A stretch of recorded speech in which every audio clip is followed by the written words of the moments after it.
이진우의 손에 잡히는 경제.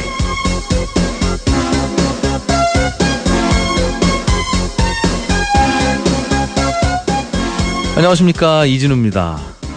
요즘은 세금도 카드로 내는 분들이 점점 늘고 있는데요. 그런데 이 재산세 같은 이른바 지방세를 카드로 낼 때는 카드 수수료를 따로 안 내도 되는데, 소득세 같은 국세로 분류된 세금들은 신용카드로 내겠다고 하면 내는 세금의 0.8%를 또 수수료로 소비자가 부담을 해야 됩니다. 왜 같은 세금인데 한쪽에는 수수료가 붙고 한쪽에는 수수료가 안 붙는 걸까요? 그 이유는 지방세 같은 경우는 수수료가 안 붙는 지방세는 카드사가 받은 돈을 최장 40일까지 갖고 있다가 지방정부에 돌려줄 수 있습니다. 그러니까 40일 동안에 이자 수익이 생기니까 수수료를 따로 안 받는 거죠. 그러면 아니 국세도 그럼 그렇게 하면 되지 않겠느냐라고 이야기를 하면, 그 부분은 이자 수익이라고 하는 것도 정부의 돈인데 그걸 왜 정부가 포기해야 됩니까? 누군가가 카드로 긁어서 정부가 포기해야 되는 비용이라면 그건 그 카드로 긁은 분이 부담하는 게 맞습니다. 이런 논리예요. 그럼 다시 구청이나 군청에 묻게 되죠. 왜 카드로 세금을 낼 때 발생하는 이자 손실 비용을 구청이 부담합니까? 라고 물으면 또 구청에서는 그런 게 바로 서비스 마인드 아니겠습니까? 이렇게 설명을 한답니다. 어떻게 생각하십니까? 요즘 국회에서도 이 문제를 놓고 논의가 활발하다는데, 국세도 카드사처럼 해서 수수료를 안 받는 게 나을까요? 아니면 지방세도 수수료를 추가로 받는 게 나을까요?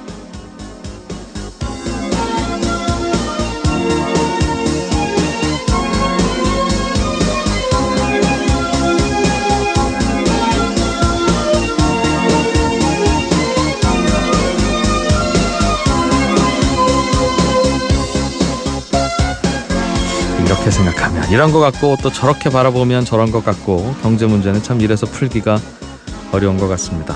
12월 10일 손에 잡히는 경제입니다. 오늘은 내년에 모바일 시장에서는 어떤 변화가 생길지, 어떤 점에 우리가 주목을 해보면 좋을지, 이런 내용을 담은 책 한 권 함께 읽어보겠고요. 스포노믹스 시간에는 테니스 대회 상금의 양극화에 대해서 얘기해보겠습니다. 광고 잠깐 듣고 오겠습니다.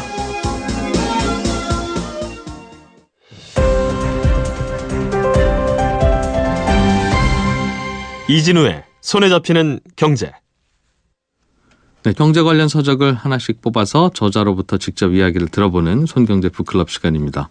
오늘은 내년이죠. 2018년에 모바일 시장에서는 어떤 변화가 생길지를 전망한 책, 모바일 트렌드 2018이라는 책을 함께 읽어보려고 합니다. 이 책의 공동 저자 중에 한 분이신 커넥팅랩의 박종일 대표, 저희 손경제 청취자분들께는 목소리가 익숙한 분이실 겁니다. 어서 오십시오. 네, 안녕하십니까. 네. 뭐 사업도 하시면서 책도 쓰셨어요. 네, 책은 꾸준히 직장 다닐 때부터 썼었고요. 예. 네. 이 모바일 트렌드 2018이라고 하는 책이 2017년에도 나왔었고, 네, 2016년에도 나왔었고, 5번째입니다. 매년. 5년째. 네. 그렇군요. 이게 결국은 이제 모바일 시장이 앞으로 어떻게 변할 건지, 그 중에서 중요한 트렌드들을 모아서 만드신 책 같은데, 커넥팅 랩이라고 하는 것은 주로 이런 거 모여서 공부하는 뭐 단체 내지는 회사인가 보죠? 네, 이 책에 이제 저자가 커넥팅 랩으로 되어 있는데요. 네. 한 6년 전인가 제 주변에 있는 IT 기업을 다니시는 분들끼리 조그마한 소모임을 만들었다가, 네. 그게 이제 커져서 한 40명 정도가 뭐 통신사나 아니면 전자회사, 뭐 포털 게임회사, 증권사 애널리스트 등 모여서 저희가 한 달에 2번씩 정기적인 세미나도 하고 책도 내고 강연도 하는 네. 중에 이제 그룹이 됐습니다. 거기서 이제 강연 내용 등등해서 묻기도 하고 또 네. 따로 쓰기도 하고. 네, 맞습니다. 전문가들이 쓰신 책이네요. 현업에 있는 사람들이다 보니까 아무래도. 알겠습니다. 내년에는 모바일 시장에 무슨 변화 있을 거냐 이건데, 뭐 여러 가지 변화가 있겠는데, 저희 제작진이 이 중에서 제일 눈에 띄는 거 한 가지 일단 좀 자세히 여쭤보려고 저희 제작진이 먼저 읽어봤더니, 통신망이 또 바뀐다 하대요. 그러니까 지금 이 통신망이 4세대 뭐 4G라고 하면 이제 5G가 또 등장할 것이다. 뭐 그런 말씀들이 꽤 있어요. 이게 뭡니까 도대체? 네, 내년 이제 평창 동계 올림픽에서 전 세계 최초로 5세대 이동통신이 한국에서 시범 서비스가 열립니다. 이게 뭐라고 읽어요? 그러니까 5기가는 아닐 거고. 네, 통상적으로 이제 표기는 숫자 5랑 영문자 G로 되어 있는데요. 네. 5G라고 읽으시는 읽어요? 게 예. 가장 이제 익숙하실 일반적으로. 것 같습니다. 네. 그러면 G라고 할 때 그 G가 제너레이션의 G죠. 세대라는 의미에. 맞습니다. 그래서 5세대라는 것이고요. 우리가 이제 1세대는 예전에 우리가 자동차에 붙이고 다녔던 카폰이 1세대. 네. 그리고 PCS 시대부터 2세대라고 2세대. 불렀고요. 예. 그리고 2007년도에 저희가 WCDMA를 예. 3세대. 이 예. 3세대가 도입되면서부터 스마트폰이 나왔죠. 맞습니다. 그래서 스마트폰 화면에 3G라고 써 있었던 기억이 있어요. 네, 맞습니다. 그리고 4세대 이동통신은 한국에서 2011년에 네. 전 세계 최초로 전국망 상용화를 하면서 이제는 스마트폰에서 고화질의 영화도 보고 이른바 빠른 인터넷망 LTE라고 하는 게 그럼 4세대라고 보면 돼요? 네, 맞습니다. 근데 여기서 기대되는 것은 3세대에서 4세대로 갈 때는 4년의 간극밖에 없었는데 예. 5G는 7년에서 8년 정도의 간극이 있다 보니까 그동안 우리가 이제 속도가 더 많이 올라가는 것에 대해서 잘 인식을 못했는데 5G가 되면 매우 많은 변화가 계단식으로 더 빨라져요? 그러니까 지금 보면 대개는 데이터 속도가 점점 빨라지는 쪽으로 진화하는구나는 느껴지는데 5세대 5G가 오면 지금보다 훨씬 더 빨라진다는 거죠? 네, 이젠 계단식이라기보다는 고속 엘리베이터를 탄 듯한 빠른 속도를 느끼실 텐데요. 예. 예를 들면 LTE 같은 경우는 꾸준히 진화를 해서 네. 현재는 최고 속도가 이론적으로는 1GBps까지는 예. 되는데요. 예. 5G가 되면 이것보다 20배 빠른 와. 20GBps. 갑자기 20배가 빨라져요? 네. 그렇게 하면은 또 변화 중에 하나는 유선 인터넷보다도 훨씬 더 빨라지는 거예요. 그러네요. 집으로 들어오는 이른바 초고속 인터넷이라고 하는 거. 네. 현재는 그거보다 최고 속도가 빨라진다. 역시 1GBps인데 예전엔 우리가 유선 인터넷이 더 빠르고 무선이 느리다라는 네. 인식이 있었는데 지금부터는 그 인식이 반대로 바뀌게 달라진다. 될 것입니다. 좀 이게 엉뚱한 질문인지 모르겠습니다만 저는 익숙해져서 그런지 LTE만 해도 충분한 것 같은데 네. 더 빨라질 필요가 있어요? 그게 이제 6년 전에 네. 2011년에도 그랬습니다. 그전에도 아니 하긴 그랬어요. WCDMA 3세대로도 충분한데 뭘 굳이 LTE가 필요하냐라고 했는데 뭐 영화 다운로드 조금 참지 뭐 금방 될 텐데 화장실 갔다 오면 다운받아 있잖아. 그렇습니다. 네. 그리고 뭐 영상이 조금 깨지면 어때라고 했는데 네. LTE 서비스가 2011년 7월 달에 전파를 이제 쏘게 됐는데 1년 만에 2천만 명의 가입자가 모이게 됩니다. 기왕이면 빠른 게 좋다. 네. 그런데 20배씩 빨라져야 할 이유가 있어요? 그렇게 꼭 제가 보기에도 빨라지는 건 좋겠는데 지금보다 그럼 3배 빨라요. 그래도 뭐 그래 그럼 좋겠군 이런데 왜 20배씩 빨라져야 해요? 네, 첫 번째는 이제 세 가지적인 측면에서 봐야 될 것 같은데요. 예. 기존에 이뤄지지 않았던 서비스가 새롭게 나타날 것이고요.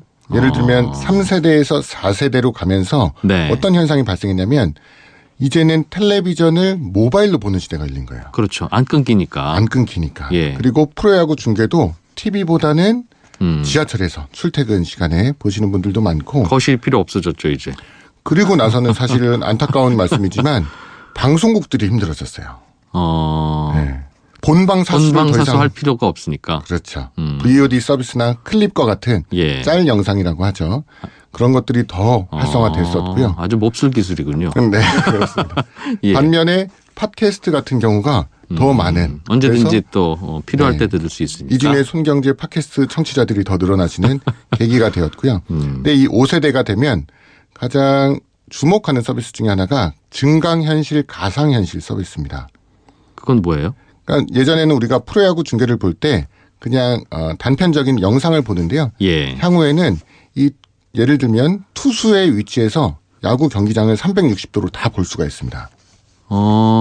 근데 지금은 그 속도를 감당을 못 하는데 예. 5G가 되면 그렇게 360도를 실시간으로 볼 수도 지금은 찍어 오더라도 휴대폰에서 감당이 안 되는데 네, 맞습니다. 앞으로는 찍어 주기만 하면 네, 그렇습니다. 이제는 모바일로 프로야구 중계 혼자 보는 걸 떠나서 네. 옆에서 바로 보더라도 서로 보는 화면이 달라지는 거네요. 제가 투수가 돼서 네. 1루 주자는 뭐 하고 있지를 굳이 방송국에서 카메라를 비춰주지 않아도 제가 고개를 돌리면 볼 수가 있고요. 어머, 야구장 안 가도 되는. 네. 그러면 또 이제 야구 경기장이 또 힘들어지는.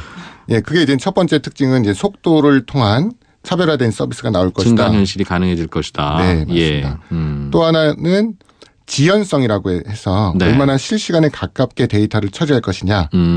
예전에는 우리가 한 10년 전, 20년 전에는 제가 말한 내용이 상대방한테 들리기까지 시간이 조금 오래 걸렸어요. 얼마나요? 그때는 이제 간격이 제가 속도로 따지면 100ms라고 했었는데요. 예. 근데 이제 LTE에서도 빨라졌지만 5G가 되면 데이터 처리가 실시간에 가까워지는데요. 그러니까 여보세요 하면 그쪽에서 여보세요 할 때까지의 그 간격 말씀하시는 겁니까? 그게 음성 같은 경우는 현재는 이제 실시간이라고 봐야 되지만 데이터 처리는 아직까지 실시간이 아닙니다. 예. 그래서 예를 들면 향후에 보편화될 자율주행차. 그러니까 서버에서 앞에 위험한 신호가 있으니까 멈춰라고 했을 때 현재 LTE 같은 경우는 바로 물리적으로 바로 멈춘다라고 하면 한 1.5m 정도를 진행을 하게 됩니다. 아이고 위험하죠 그럼. 네. 예. 그런데 5G가 되면 그 멈춰라고 하면 3cm 안에 멈추게 됩니다. 그러면 자율주행차라고 하는 게 네. 사실은 자기가 보고 자기가 판단하는 게 아니라 물론 그럴 수도 있지만 네. 저쪽 서버에서 저 앞에 뭐 있는데 이거 그냥 부딪힐까요? 하고 물어보면 일단 서봐 임마 그럼 쓰고 이러는 구조예요? 그게 이제 실시간에 가까워지는 겁니다. 근데 이제 서버에서도 할 수 있게 예를 들어서 된다. 뭐 터널 같은 곳이 무너졌다라고 하면 알겠어요. 자동차가 인지하지 못할 때라도 빨리 이제 멈춰야 되는 상황이 발생할 수 있죠. 그렇겠네요. 사실 자율주행차를 현실화하려면 그 자동차가 할 수 있는 모든 일들을 다 차 안에다가 일종의 고성능 컴퓨터를 하나 넣어놔야 그 차가 자율주행차가 될 테고 네. 그럼 비싸질 텐데 네. 말씀하신 대로 실시간으로 서버하고 거의 클라우드로 할 수 있다면 차 안에는 그냥 리시버만 달아두면 네. 자율주행이 되겠네요. 어차피 저 머리는 저쪽에 있는 거라도 관계없으니까. 네. 리시버와 같은 전문 용어를 쓰시는. 네. 예, 레시바. 네. 그리고 이제 마지막 특징은 예. 얼마나 이 많은 데이터를 처리할 수 있느냐인데요. 예를 들면 우리가 손경제에서도 한번 다뤄봤었지만 작년 이맘때 우리가 광화문 앞에서 네. 촛불 를 했었죠. 네, 그때 많이 다니셨죠. 네, 그렇죠. 네. 많이 봤습니다. 예. 예. 그때 보시면은 구석구석마다 이동식 기지국이 있었고 전봇대마다 안테나가 달려 있었는데 네. 그게 한 면적에서 처리할 수 있는 용량이 제한되어 있기 때문이었는데요. 모인분들 통신하는데 지장 없으라고 통신사가 나간 거죠. 네, 수십만 명이 그 밀집된 지역에서 할 수가 없다 보니까 했는데 예. 5G가 되면 사실은 그러한 것들이 처리할 수 있는 용량이 많아지고요.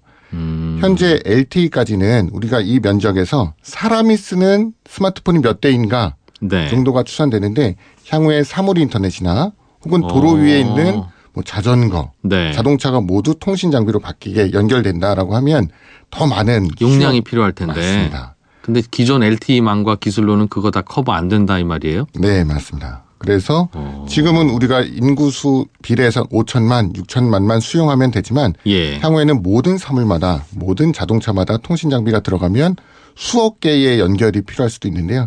그런 그렇겠네요. 것들을 감안한 것이 가능하다. 5세대 이동통신이다라고 보시면 될 것 같습니다.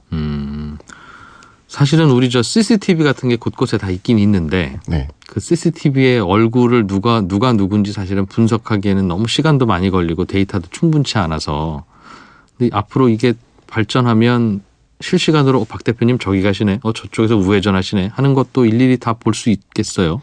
네, 이제 물리적으로는 CCTV가 연결되기 위해서는 인터넷 회선이 다 연결되어 네. 있어야 되는데요. 예. 물리적인 제약이 따르게 되죠. 선을 끌어야 되니까. 근데 그게 이제 무선으로 바뀌게 되면 곳곳에 이제 설치가 가능한데 네. 실제로 방금 말씀하신 것처럼 중국에서는 15억 인구의 안면 인식을 하겠다. 그래서 예. 실시간으로 이 사람이 어디에 있고 범죄자나 네. 혹은 실종자를 찾을 때 여기 있다라는 것이 실시간으로 처리가 되고요. 그냥 찍기만 하면 저렇게 생긴 애는 이진우고 저렇게 생긴 친구는 박종일이니 네네. 굳이 알고 싶지 않아도 데이터가 쌓이겠네요. 네, 실제로 제가 이제 지난 6월 달에 중국의 통신 장비 회사 중에 하나인 화웨이의 네. 본사에서 그런 서비스를 시연하는 것을 좀 봤고요. 네. 네, 실시간으로 어느 위치에 있는 사람이 굳이 인식이 안 되더라도 몇 살이고 성별이 뭐고 그리고 움직이는 자동차가 어떤 종류의 차다라는 게 실시간으로 계속 측정이 됩니다.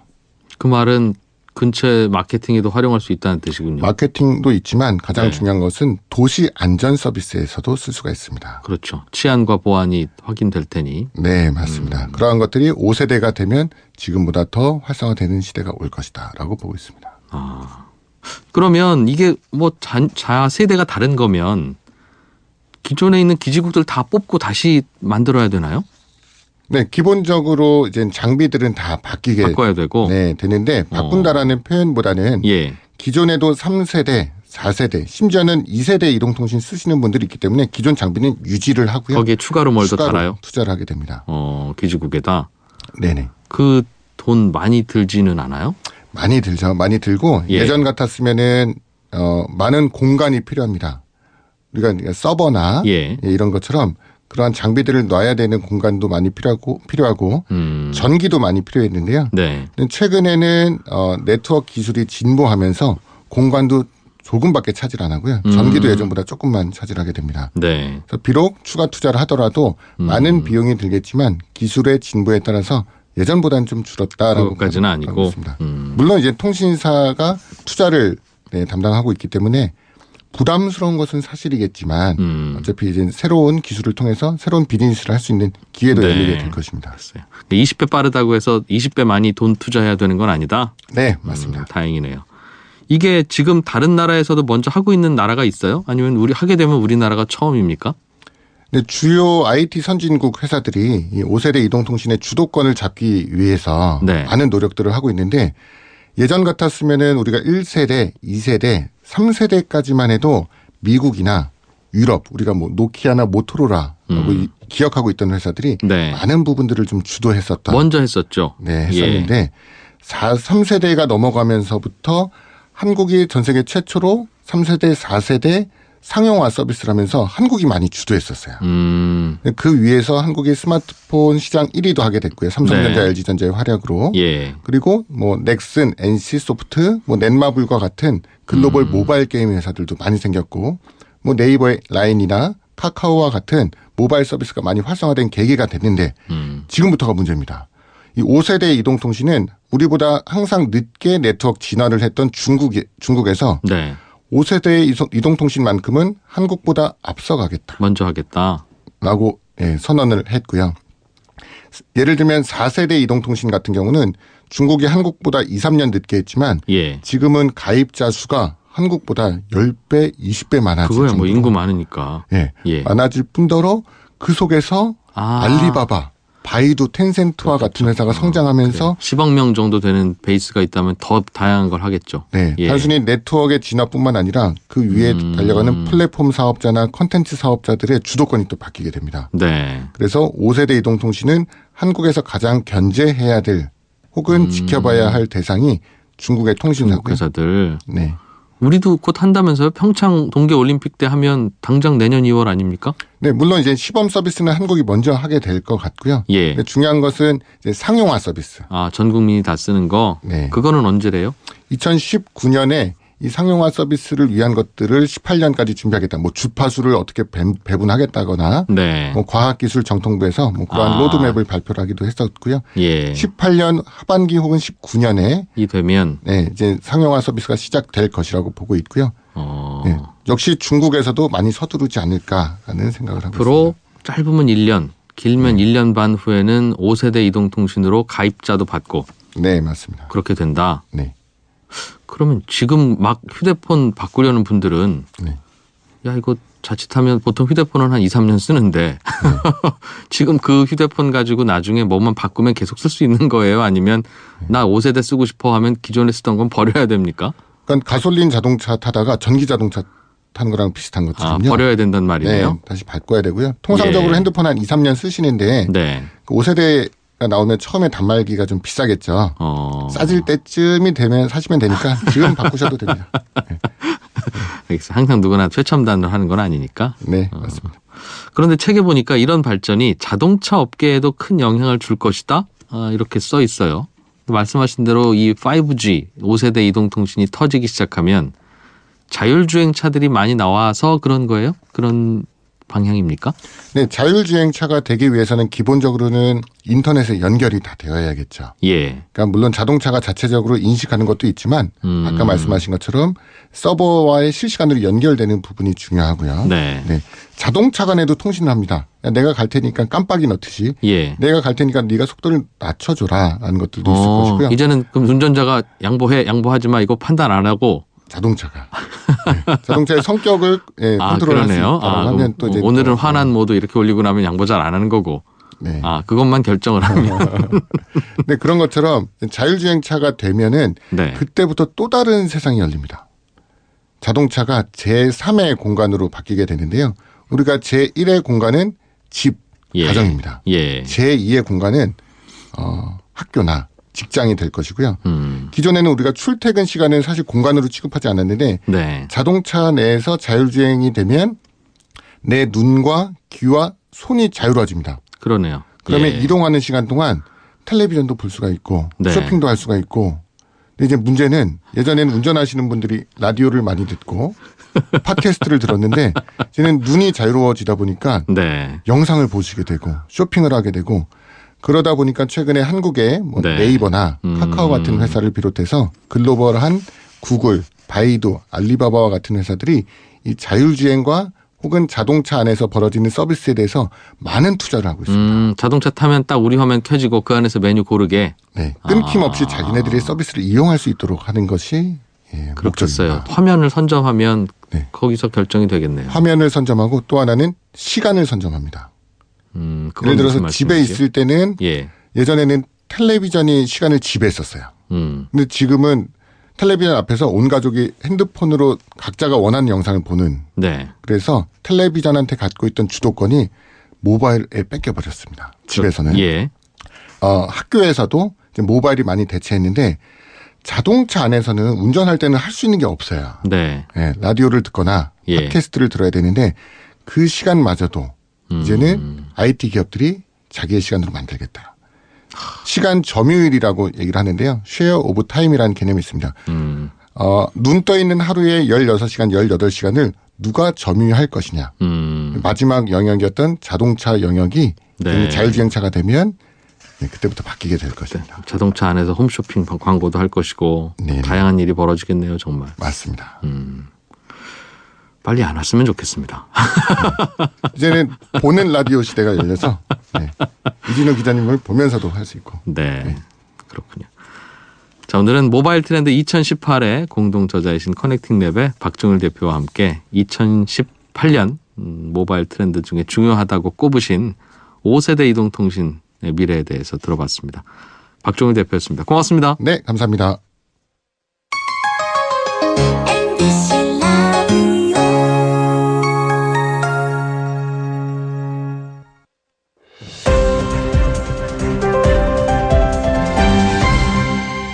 경제를 생각하는 사람들의 즐거운 습관. 이진우의 손에 잡히는 경제.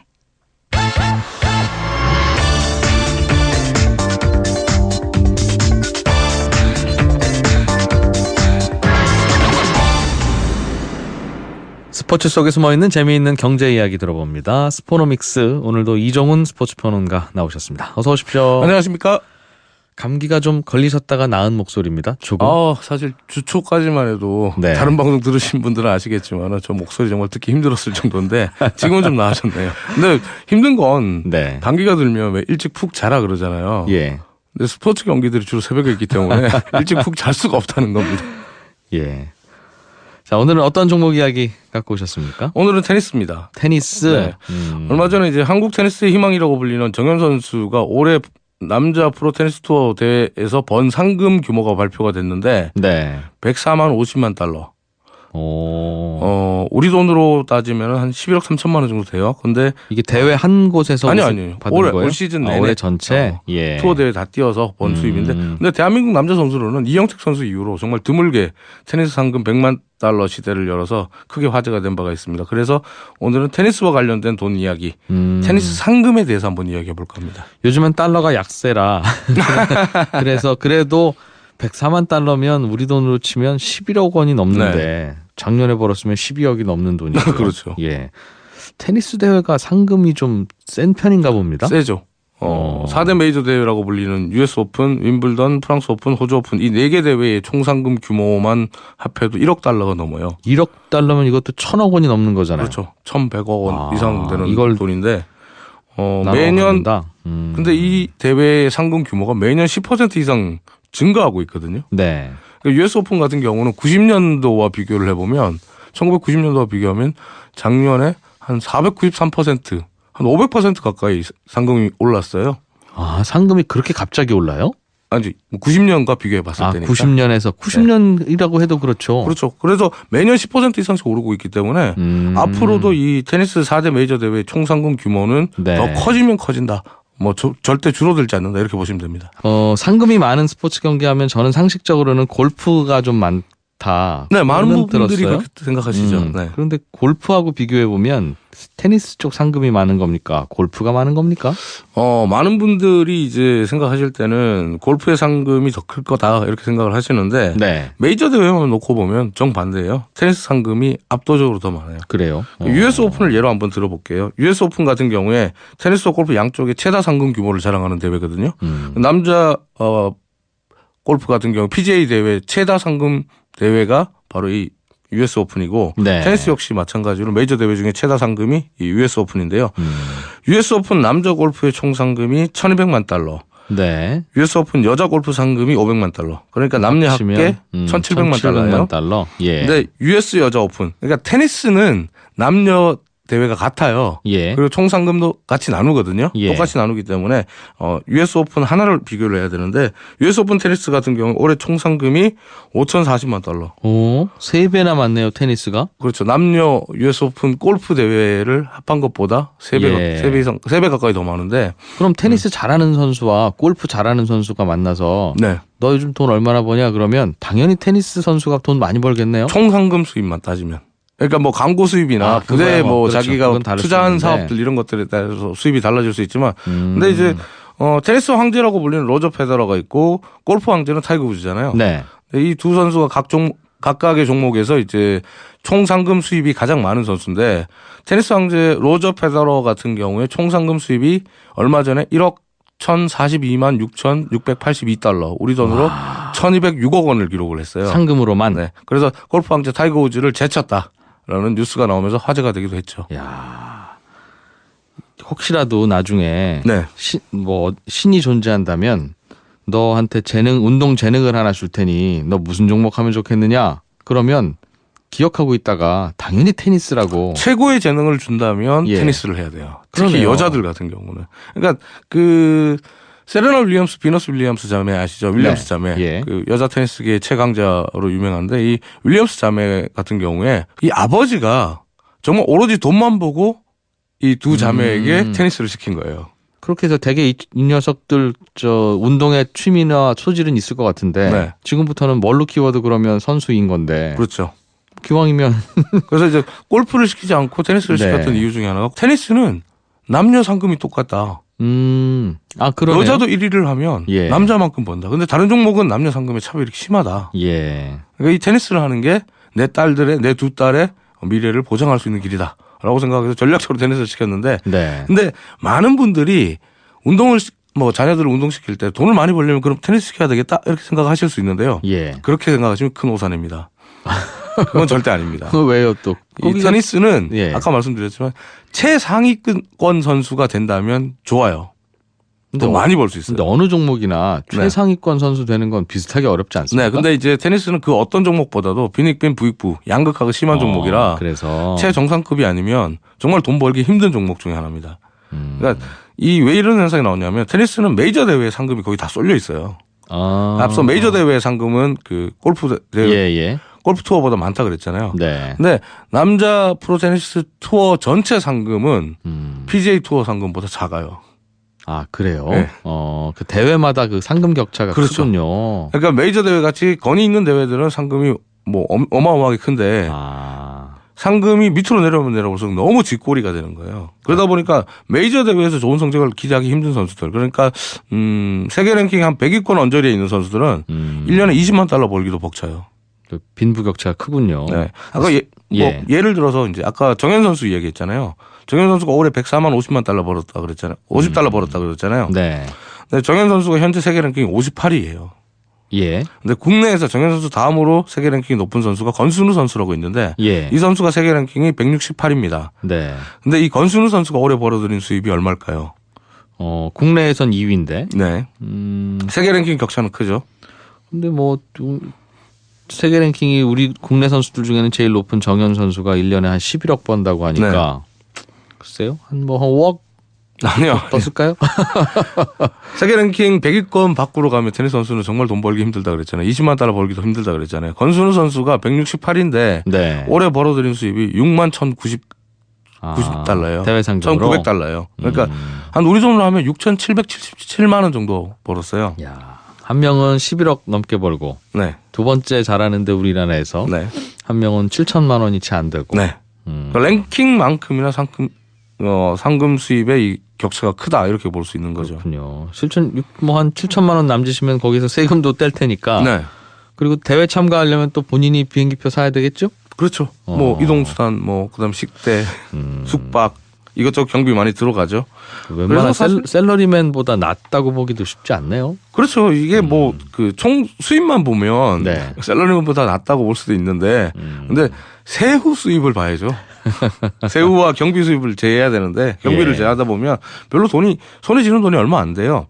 지난 2013년에 세계 랭킹 92위였던 마이클 러셀이라는 그 선수가 미국의 경제 잡지인 포브스와 인터뷰를 한 내용을 보면요. 이런 말을 했어요. 경제 잡지랑 인터뷰했으니까 돈 얘기했겠어요? 네, 돈 얘기했어요. 그러니까 테니스 선수가 돈을 잘 버냐, 테니스 선수의 생활은 어떠냐. 이걸 우리 스포노믹스랑 비슷하죠. 네. 포브스도 이런 거 많이 하는데 1년 동안 상금으로 21만 달러를 벌었고 스폰서십과 이벤트 경기 초청료로 6만 달러를 추가로 더 벌었다. 그래서 나는 1년 동안 27만 달러를 벌었다. 3억 벌었네. 네. 예. 하지만 작년 투어를 다니면서 개인 경비로 7만 5천 달러 썼고 추가적인 투어 경비로 3만 5천 달러 썼고 여기에 세금이 7만 5천 달러가 나갔다. 이게 뭐 초청하는 쪽에서 비행기표 내주고 이런 거 전혀 없나 봐요.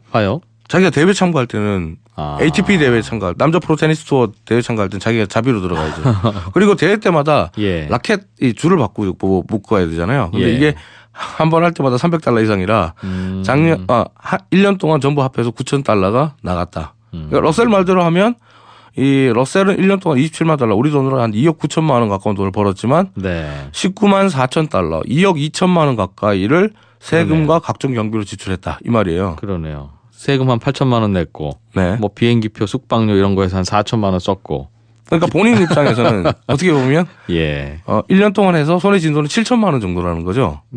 그래서 이제 이 마이클 러셀 같은 경우에 이 인터뷰에서 네. 자기는 테니스를 하면서 늘 경제적으로 빠듯한 삶을 살아야 했고 자신에게 테니스는 육체적으로나 경제적으로나 너무나 힘든 운동이다. 이런 말을 했어요. 사람 사는 거 다 비슷해요. 뭐 다 뭐 그렇지 뭐. 그래도 뭐 다른 또 여기저기 다니기도 하고 오히려 그러니까 부러워하는 분들도 남자 많을 프로 겁니다. 테니스 투어 세계 랭킹 90위권인데 네. 세후 뭐 경비 다 제하고 나서 1년에 손에 쥐는 돈은 한 7천만 원 정도 된다. 사실 우리가 상상했던 것보다는 굉장히 열악한 삶이죠. 그렇기는 하고요. 그렇기는 하죠. 근데 또 어떤 다른 스포츠 종목하고 좀 비교를 해보면 네. 세계 랭킹으로 막 그 100위에 가깝고 이런데도 그런데도 또 생활이 잘 되고 하는 종목도 흔치는 않을 것 같다는 생각은 들어요. 골프는 돼요. 골프는 됩니까? 그래서 얼마 전에 미국 CNN이 네.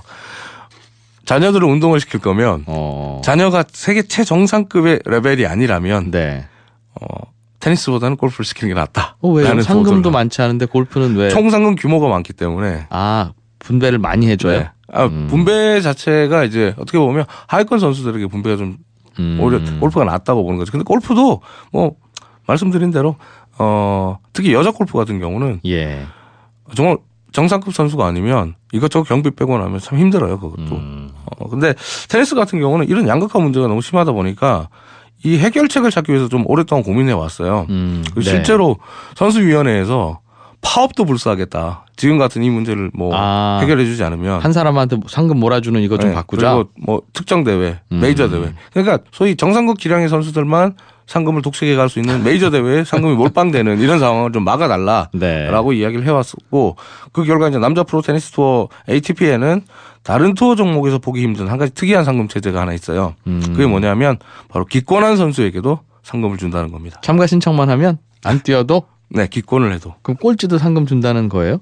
꼴찌도 줄 뿐만 아니라 안 나가도 경기를 안 해도. 그러니까 보통의 경우는 이제 경기를 하고 기권을 하면 상금을 주는데 예. 남자 프로 테니스 투어 ATP에는 경기를 안 해도 그러니까 그 상금을 줍니다. 여기 아무나 참가할 수는 없죠. 없죠. 아무나 참가할 수는. 이게 초청 랭킹에 따라서 들어가는 거니까. 네네. 근데 테니스 같은 경우 왜 이런 행동을 하냐면 이 하위권 선수들 같은 경우에 먹고 살기 위해서 정말 1회전 탈락 상금이라도 챙기려고 하는 경우가 많거든요. 네. 그러다 보면 우리 뭐 많은 직장인들도 그렇지만 부상이 있고 몸이 아파도 아픈 몸 이끌고 무리하게 경기에 나가야 하는 경우가 많아요. 그냥 한 번 했다가 지고 떨어지면 상금 주는데 네. 기권하면 안 줬군요 그동안. 네, 그동안 안 줬으니까. 그래서 아파도 컨디션 안 좋아도 그렇죠. 그냥 끌고 나가는. 근데 메이저 대회에는 또 이게 적용이 안 돼요. 그러다 보니까 올해 이제 이런 뉴스 나왔었는데 혹시 23분 뛰고 5,200만 원 챙긴 테니스 선수 이야기 뭐 보셨어요? 네, 뉴스에 나왔던 네. 것 같습니다. 이게 올해 윈블던에서 이런 경우가 많아가지고 굉장히 화제가 됐는데 윈블던 같은 경우는 자체적으로 물론 뭐 기권한 선수에게 상금을 주는 제도는 없습니다만은 네. 경기를 뛰지 않고 기권한 선수에게 상금을 주는 경우는 없습니다만은 예. 그 하위권 선수 그리고 1회전 탈락 선수에게도 상금을 좀 많이 배분해 주려고 해요. 얼마쯤 주는데요? 5,200만 원. 저기 지금 말씀드렸잖아요. 예. 1회전 뭐 기권을 하고 1회전 탈락 선수. 그 얘기군요. 그래서 윈블던 같은 경우는 조금 다른 체제인 게 다른 메이저 대회에 비교해서 좀 다른 체제인 게 우승자 상금을 좀 줄이고 하위권 선수들의 상금을 조금 늘려놓은 케이스예요. 대회마다 그게 다르군요. 특성이 있어요. 그러니까 US 오픈 같은 경우는 우승자 그리고 상위권 선수들에게 상금이 좀 더 많고 하위권 선수에게 상금이 좀 짠 편이고 그런데 윈블던이 이제 단식 본선 1회전에서 지더라도 상금이 35,000파운드 정도 나오거든요. 5,200만 원 정도 나오거든요. 우리 돈으로. 그러니까 선수 입장에서는 일단 아프든 뭐 경기에 뭐 질 것 같든 컨디션이 나쁘든 코트에 나오고 봐요. 그러니까 남자부에서 올해 윈블던에서 10번의 기권이 나왔고 여자부에서 2번의 기권이 나왔거든요. 근데 이렇게 되면 기권이라는 건 아예 안 나오는 겁니까? 아니면 코트에 나와서 코트에 나왔다 기권. 나왔다가 아까 제가 말씀드렸던 ATP의 그 특이한 상금 체계는 경기에 안 나와도 기권해도 경기 전에 기권해도 상금을 준다는 거. 그러니까 아프면 나오지 마 이런 거고. 아프면 나오지 마고요. 윈블던은 일단은 나와야 돼요. 일단 나와야 되기 때문에 그 선수들이 아파도 나가요.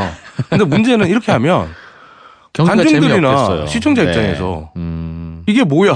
한참 재밌어지려고 하는데 갑자기 기권하고 나가버리니까 맥 빠진 경기가 속출하잖아요.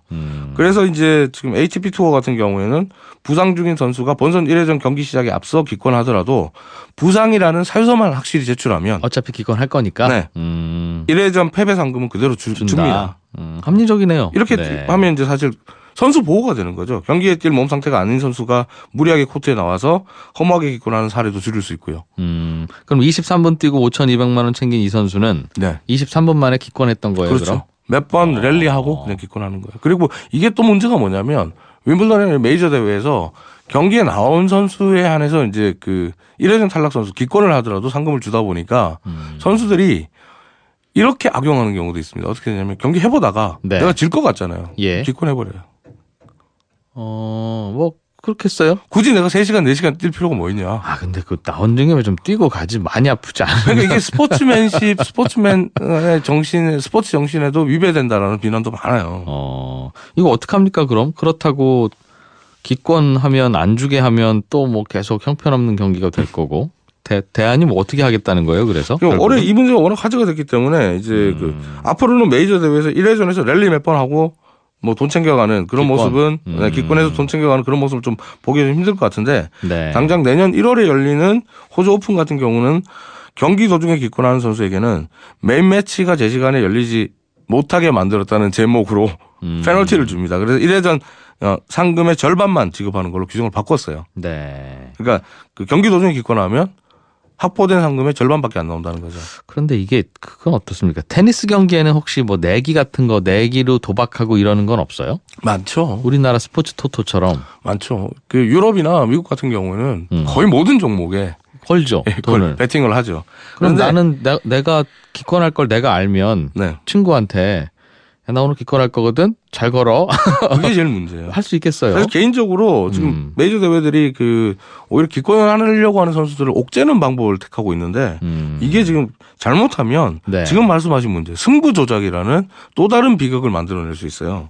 다른 쪽에 걸었던 사람들은 화나겠습니다. 하다가 실제로 거야, 올해 뭐 프랑스 오픈에서 이와 비슷한 사례가 나왔다 그래요. 프랑스 오픈에서 기권이 나온 경기가 있었는데 1회전에서 기권이 나온 경기가 있었는데 경기가 시작 전에 배팅 업체에서 평소와는 완전히 다른 흐름의 배팅이 몰려 들어왔다는 거예요. 아, 이 친구 기권할 걸 알았군요. 네, 그래서 배팅 업체에서 이걸 너무 이상하게 생각해서 테니스 진실성위원회라는 곳이 있는데 여기 조사를 해달라고 네. 얘기를 했고 지금 조사 중이에요. 혹시 이러지 않을까 싶은 이런 일은 반드시 벌어져요, 보면. 벌어져요. 그리고 실제로 테니스계에 승부 조작이 있냐라고 물었을 때 있답니다.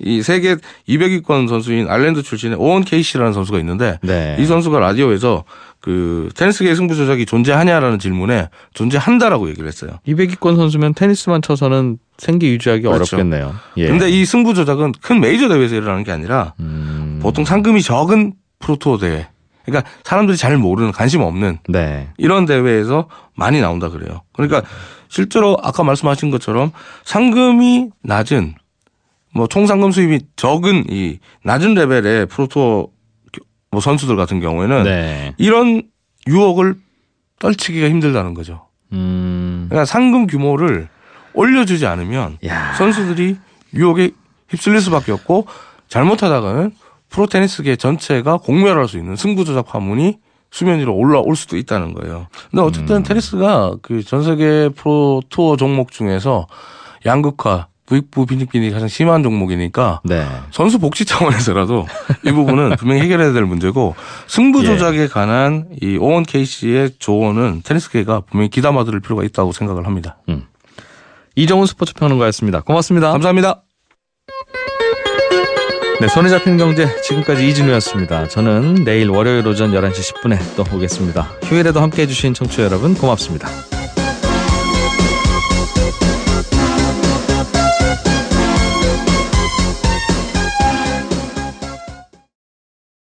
다세대로 갈 때는 4년의 간극밖에 없었는데 예. 5G는 7년에서 8년 정도의 간극이 있다 보니까 그동안 우리가 이제 속도가 더 많이 올라가는 것에 대해서 잘 인식을 못했는데 5G가 되면 매우 많은 변화가 계단식으로 더 빨라져요. 그러니까 지금 보면 대개는 데이터 속도가 점점 빨라지는 쪽으로 진화하는구나는 느껴지는데 5세대 5G가 오면 지금보다 훨씬 더 빨라진다는 거죠. 네, 이젠 계단식이라기보다는 고속 엘리베이터를 탄 듯한 빠른 속도를 느끼실 텐데요. 예. 예를 들면 LTE 같은 경우는 꾸준히 진화를 해서 네. 현재는 최고 속도가 이론적으로는 1GBps까지는 예. 되는데요. 예. 5G가 되면 이것보다 20배 빠른 와. 20GBps. 갑자기 20배가 빨라져요? 네. 그렇게 하면은 또 변화 중에 하나는 유선 인터넷보다도 훨씬 더 빨라지는 거예요. 그러네요. 집으로 들어오는 이른바 초고속 인터넷이라고 하는 거. 네. 그거보다 현재는 최고 빨라진다. 속도가 역시 1GBps인데 예전엔 우리가 유선 인터넷이 더 빠르고 무선이 느리다라는 네. 인식이 있었는데 지금부터는 그 인식이 반대로 바뀌게 달라진다. 될 것입니다. 좀 이게 엉뚱한 질문인지 모르겠습니다만 저는 익숙해져서 그런지 LTE만 해도 충분한 것 같은데 네. 더 빨라질 필요가 있어요? 그게 이제 6년 전에 네. 2011년에도 그랬습니다. 아. 그전에도 아니 하긴 그랬어요. WCDMA 3세대로도 충분한데 뭘 굳이 LTE가 필요하냐라고 했는데 뭐 영화 다운로드 조금 참지 뭐 금방 될 텐데 화장실 갔다 오면 다운받아 있잖아. 그렇습니다. 네. 그리고 뭐 영상이 조금 깨지면 어때라고 했는데 네. LTE 서비스가 2011년 7월 달에 전파를 이제 쏘게 됐는데 1년 만에 2천만 명의 가입자가 모이게 됩니다. 기왕이면 빠른 게 좋다. 네. 그런데 20배씩 빨라져야 할 이유가 있어요? 그렇게 꼭 제가 보기에도 빨라지는 건 좋겠는데 지금보다 그럼 3배 빨라요. 그래도 뭐 그래 그럼 좋겠군 이런데 왜 20배씩 빨라져야 해요?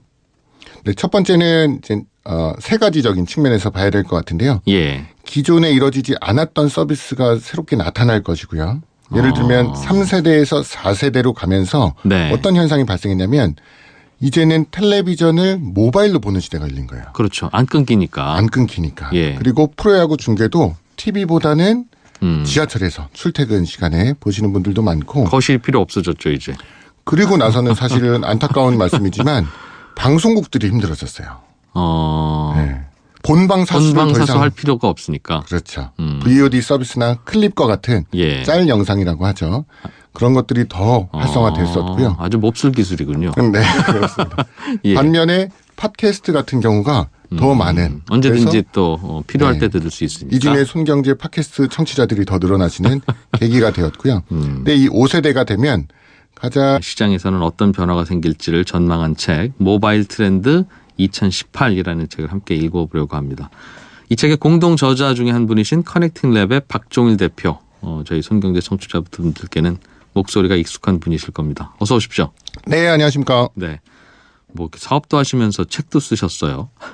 네, 책은 꾸준히 직장 다닐 때부터 썼었고요. 예, 네. 이 모바일 트렌드 2018이라고 하는 책이 2017년에도 나왔었고, 네, 2016년에도 나왔었고, 5번째입니다. 매년. 5년째. 네. 그렇군요.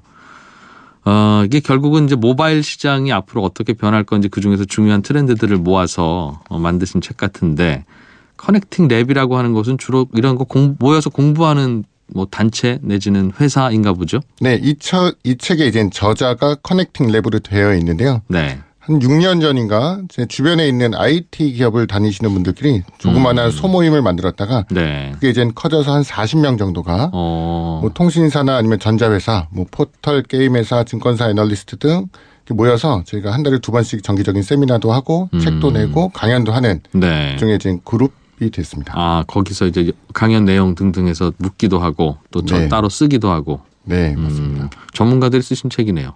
현업에 있는 사람들이다 보니까 아무래도 알겠습니다. 내년에는 모바일 시장에 무슨 변화 있을 거냐 이건데 뭐 여러 가지 변화가 있겠는데 저희 제작진이 이 중에서 제일 눈에 띄는 거 한 가지 일단 좀 자세히 여쭤보려고 저희 제작진이 먼저 읽어봤더니 통신망이 또 바뀐다 하대요. 그러니까 지금 이 통신망이 4세대 뭐 4G라고 하면 이제 5G가 또 등장할 것이다. 뭐 그런 말씀들이 꽤 있어요. 이게 뭡니까 도대체? 네, 내년 이제 평창 동계 올림픽에서 예. 전 세계 최초로 5세대 이동통신이 한국에서 시범 서비스가 열립니다. 이게 뭐라고 읽어요? 그러니까 5기가는 아닐 거고. 네, 통상적으로 이제 표기는 숫자 5랑 영문자 G로 되어 있는데요. 네. 5G라고 읽으시는 읽어요? 게 예. 가장 이제 익숙하실 일반적으로. 것 같습니다. 네. 그러면 G라고 할 때 그 G가 제너레이션의 G죠. 세대라는 의미에. 맞습니다. 그래서 5세대라는 것이고요. 우리가 이제 1세대는 예전에 우리가 자동차에 붙이고 다녔던 카폰이 1세대. 네, 그리고 예. PCS 시대부터 2세대라고 2세대. 불렀고요. 예. 그리고 2007년도에 저희가 WCDMA를 예. 3세대.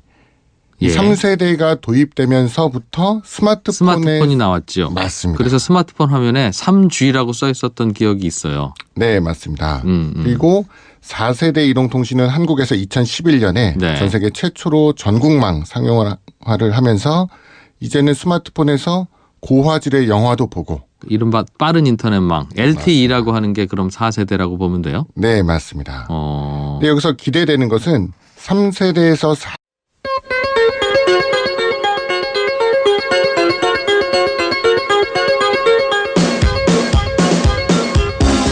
이진우의 손에 잡히는 경제.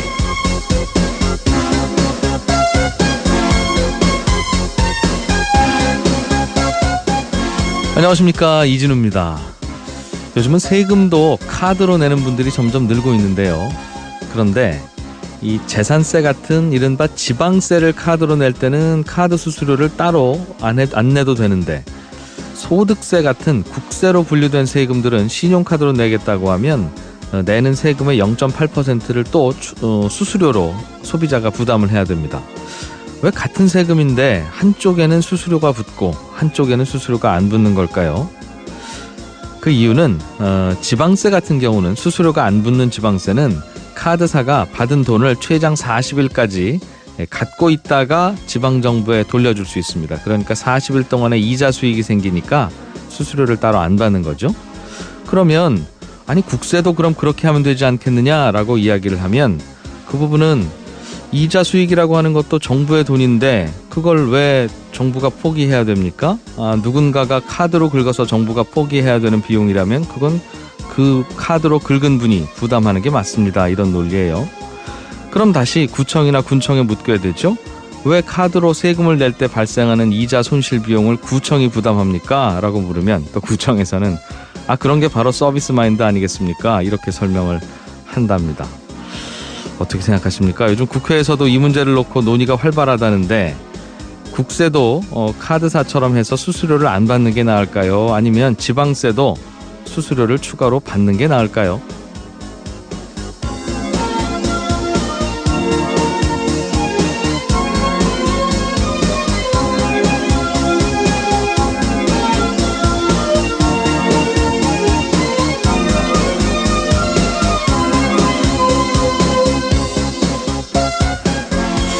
생각하면 이런 것 같고 또 저렇게 바라보면 저런 것 같고 경제 문제는 참 이래서 풀기가 어려운 것 같습니다.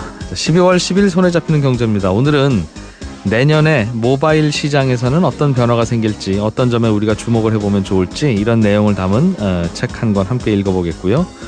스포노믹스 시간에는 테니스 대회 상금의 양극화에 대해서 얘기해보겠습니다. 광고 잠깐 듣고 오겠습니다.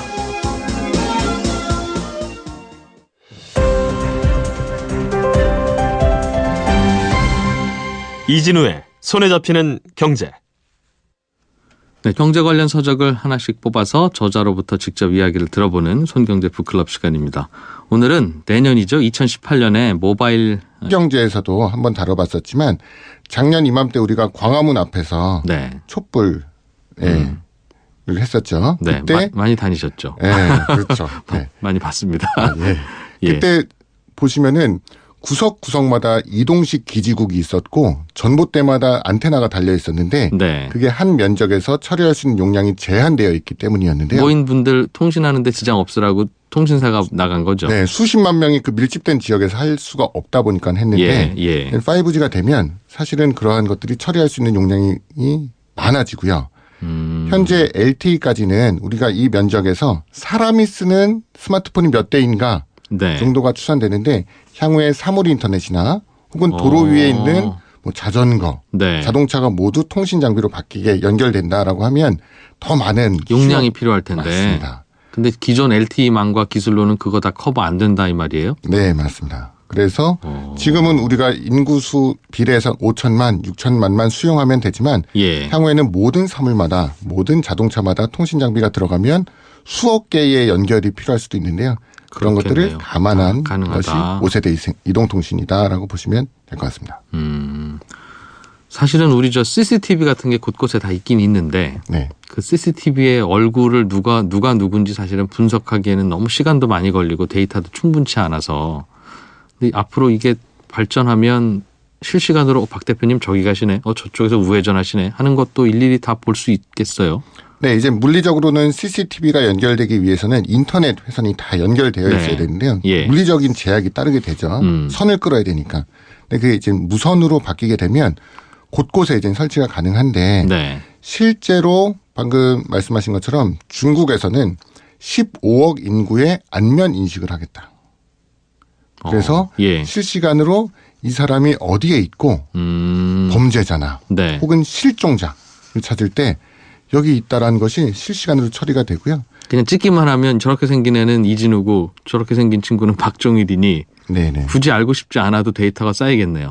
네, 실제로 제가 이제 지난 6월 달에 중국의 통신 장비 회사 중에 하나인 화웨이의 네. 본사에서 그런 서비스를 시연하는 것을 좀 봤고요. 네. 네, 실시간으로 어느 위치에 있는 사람이 굳이 인식이 안 되더라도 몇 살이고 성별이 뭐고 그리고 움직이는 자동차가 어떤 종류의 차다라는 게 실시간으로 계속 측정이 됩니다. 그 말은 근처 마케팅에도 활용할 수 있다는 뜻이군요. 마케팅도 있지만 가장 네. 중요한 것은 도시 안전 서비스에서도 쓸 수가 있습니다. 그렇죠. 치안과 보안이 확인될 테니. 네, 맞습니다. 그러한 것들이 5세대가 되면 지금보다 더 활성화되는 시대가 올 것이다라고 보고 있습니다. 그러면 이게 뭐 가장 주목하는 서비스 중에 하나가 증강현실, 가상현실 서비스입니다. 그건 뭐예요?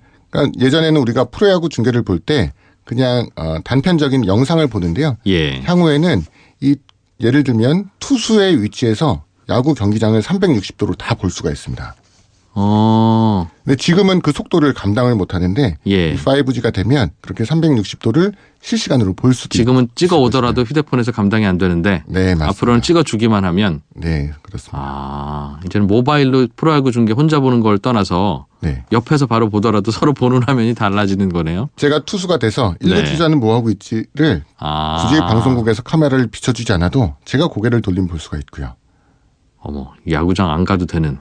네. 그러면 또 이제 야구 경기장이 또 힘들어지는. 예, 그게 이제 첫 번째 특징은 이제 속도를 통한 차별화된 서비스가 나올 것이다. 증강현실이 가능해질 것이다. 네, 맞습니다. 예. 또 하나는 지연성이라고 해서 네. 얼마나 실시간에 가깝게 데이터를 처리할 것이냐.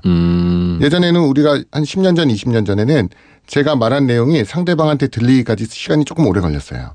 얼마나요? 그때는 이제 간격이 한 제가 속도로 따지면 100ms라고 했었는데요. 예. 근데 이제 LTE에서도 빨라졌지만 5G가 되면 데이터 처리가 실시간에 가까워지는데요. 그러니까 여보세요 하면 그쪽에서 여보세요 할 때까지의 그 간격 말씀하시는 네, 겁니다. 그게 음성 같은 경우는 현재는 이제 실시간이라고 봐야 되지만 데이터 처리는 아직까지 실시간이 아닙니다. 예. 그래서 예를 들면 향후에 보편화될 자율주행차. 그러니까 서버에서 앞에 위험한 신호가 있으니까 멈춰라고 했을 때 현재 LTE 같은 경우는 바로 물리적으로 바로 멈춘다라고 하면 한 1.5m 정도를 진행을 하게 됩니다. 아이고 위험하죠 그럼. 네. 예. 그런데 5G가 되면 그 멈춰라고 하면 3cm 안에 멈추게 됩니다. 그러면 자율주행차라고 하는 게 네. 사실은 자기가 보고 자기가 판단하는 게 아니라 물론 그럴 수도 있지만 네, 네. 저쪽 서버에서 저 앞에 뭐 있는데 이거 그냥 부딪힐까요? 하고 물어보면 일단 서봐 임마 그럼 쓰고 이러는 구조예요? 그게 이제 실시간에 가까워지는 겁니다. 근데 이제 서버에서도 할 수 예를 있게 들어서 된다. 뭐 터널 같은 곳이 무너졌다라고 하면 알겠어요. 자동차가 인지하지 못할 때라도 빨리 이제 멈춰야 되는 상황이 발생할 수 있죠. 그렇겠네요. 사실 자율주행차를 현실화하려면 그 자동차가 할 수 있는 모든 일들을 다 차 안에다가 일종의 고성능 컴퓨터를 하나 넣어놔야 그 차가 자율주행차가 될 테고 네. 그럼 비싸질 텐데 네. 말씀하신 대로 실시간으로 서버하고 거의 클라우드로 할 수 있다면 차 안에는 그냥 리시버만 달아두면 네. 자율주행이 되겠네요. 어차피 저 머리는 저쪽에 있는 거라도 관계 없으니까. 네. 리시버와 같은 전문 용어를 쓰시는. 네. 예, 레시바. 네. 그리고 이제 마지막 특징은 예. 얼마나 이 많은 데이터를 처리할 수 있느냐인데요. 예를 들면 우리가